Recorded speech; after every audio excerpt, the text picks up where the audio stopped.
All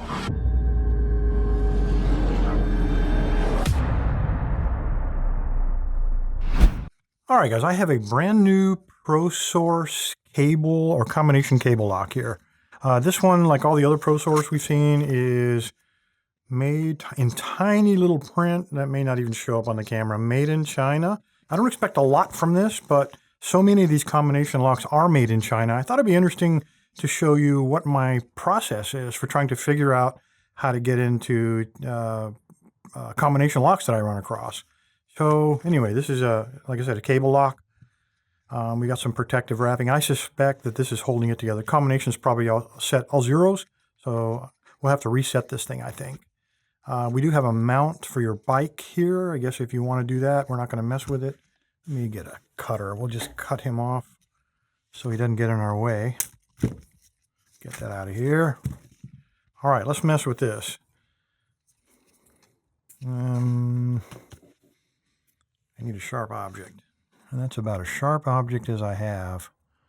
Put a little slide right across there. We should. There we go. Nothing wrapping and, oh, he doesn't come apart. All right. So it's not, make sure, yeah, these are the marks. So it's not all zeros. So there's a combination, I guess, like I said, probably inside of the staple part. We're not going to mess with it. All right, what do I do when I come across a combination lock for the first time? I got 4 digits. First thing I like to try to do is my old shim trick. So let's see if we can slide this dude in there. You never know if it's going to be on the left or the right. And it looks like there's some little spacers in here. Trying to figure out, is that just a washer or is it actually part of the combination wheel? I think that's part of the wheel. So I'll slide it right there. Okay, there's a gap there. Turn him 1. There's a gap there. Turn him 1. There's a gap there. Okay, let's try the other side. So in between the wheels, there's a gap. Or a gate, I should be saying. Something for the... There's one there. There's one there. So probably not going to be able to get into him. Okay, probably not going to be able to decode him with this guy. All right, but a lot of times you don't need this. All of these combination locks have a weakness of one kind or another. That is the most common one, and that's why I jump on him the first. Usually you can figure out where the gates are. You line all the gates, and then you slowly rotate whatever it is, one rotation at a time, until you finally get the gates lined up. Inside of here is, it looks like a little comb, and that would be, I guess, the equivalent of the shackle. And since we have 4 numbers, there's going to be 4 cutouts in that comb. We have to line up the cutouts in these wheels with the comb so that we can slide them out. Next thing I like to do is just see if there's an obvious gate. So just feel the wheel. And usually they're a little wider.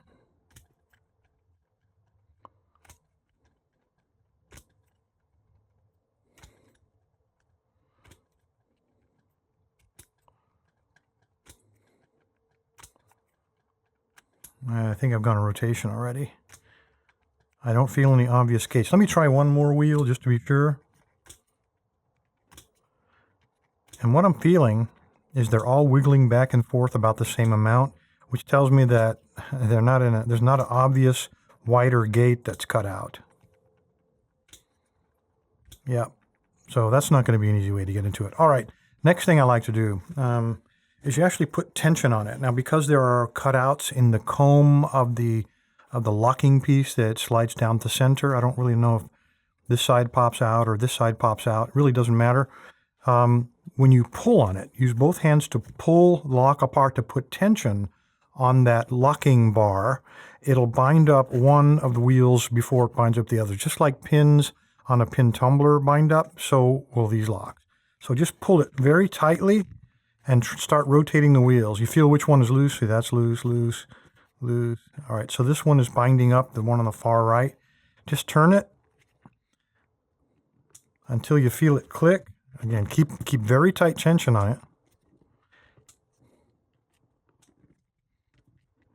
You hear that? A lot louder click. So we got a 7. Now I've got 3 left to pick. So again, put a lot of attention on it. I'm just going to go to the next one. Find a binder. I think it's the next one. So just turn him again until you hear that loud click or you feel a give on the bar. There, you hear that? And you can see that shackle is now moving just a little bit. So I think we've got the second one. All right, again, maintain the heavy tension. I'm going to try these 2.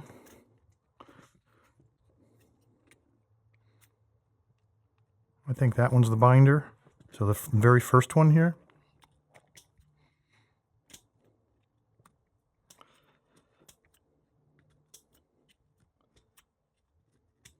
Maybe not.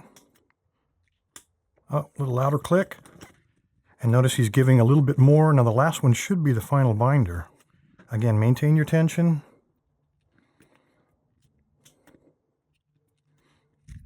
And there we go. There are your 4 cutouts.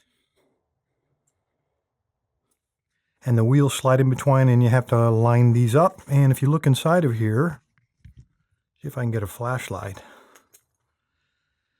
You can see in the top of that keyway, they're all lined up. And when we rotate, I'll rotate this last one, and now you can see it blocking. And that's what blocks that final tooth from coming out.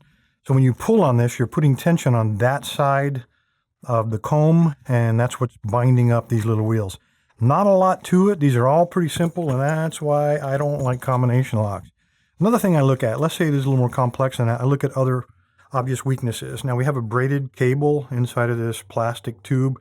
Obviously that's to keep from scratching the bike, but wherever the braided cable is joined up with the locking mechanism, if you can find a way to get in there like a screwdriver, a lot of times you can pop that off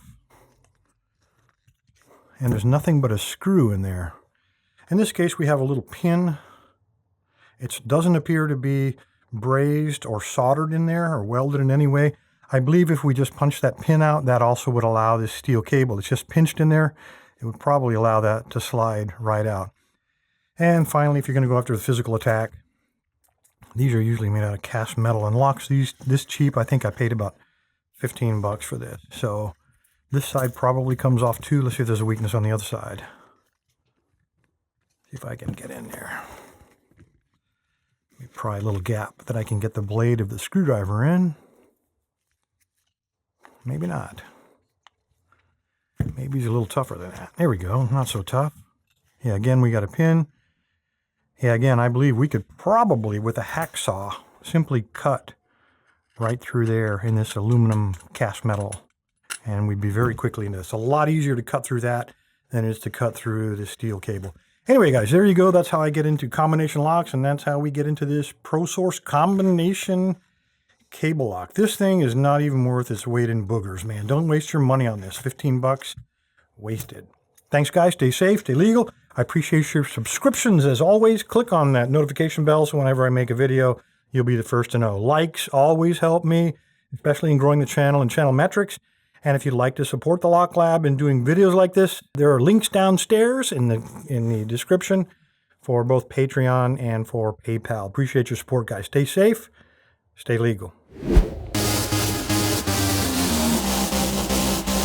LockLab, where the fun begins.